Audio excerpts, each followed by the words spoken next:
Salutations à toutes et à tous, bienvenue dans ce nouveau numéro des Vendredis d'Histoire qui va être un peu particulier puisque vous allez avoir deux histoires pour le prix d'une avec Une place pour tous de Kate et Joel Temple, illustré par Terry Rose Bainton et édité par Circonflex. Donc si vous allez avoir droit à deux histoires, c'est tout simplement parce que ce livre a pour sous-titre « Il y a toujours deux versions d'une même histoire ». Alors à votre avis, quelles sont les deux versions? Il n'y a qu'un seul moyen de le savoir, c'est d'écouter les histoires. Il n'y a pas de place sur notre rocher. Il est donc ridicule de dire « Il y a de la place pour tous ». Oust! Va-t'en! Tu ne nous entendras jamais dire « Sois le bienvenu ici ». Ce rocher est à nous.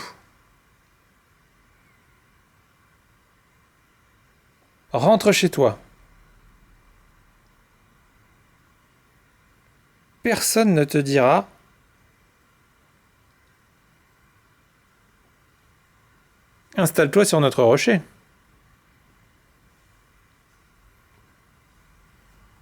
Tu ne peux pas rester ici. Tu dois partir tout de suite. Comme tu peux le voir, maintenant, retourne-toi. Il n'y a pas de place pour tous? Comment est-ce possible? Relis ce texte en partant de la fin pour en avoir une nouvelle version. Maintenant, retourne-toi.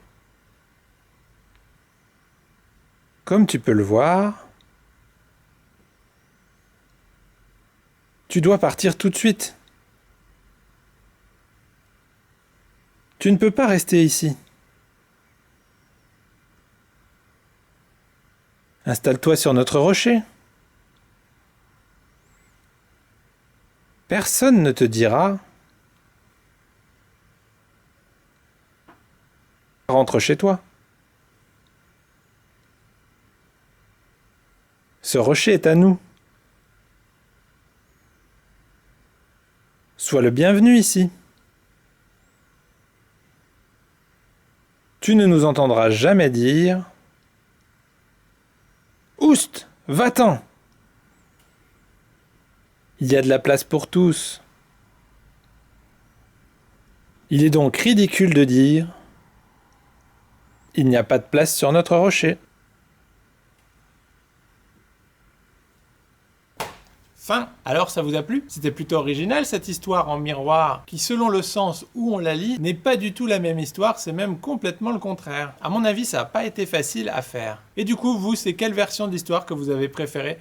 Celle où les otaries se font chasser du rocher par les autres otaries? Ou bien celle où elles fuient la vague et sont accueillies par les autres otaries sur le rocher pour être en sécurité? Oui, je pense qu'on a toutes et tous préféré la deuxième version de l'histoire parce qu'elle est beaucoup plus sympathique que la première. Et surtout, elle prouve qu'il faut toujours tendre la main à celles et ceux qui en ont besoin et ne pas chasser les autres, pour quelque raison que ce soit, se moquer d'eux, etc. Donc voilà, sur ces bonnes paroles, il ne me reste plus qu'à vous souhaiter une excellente journée, un excellent week-end, et je vous dis à la semaine prochaine pour une nouvelle Vendredi d'Histoire. Salut!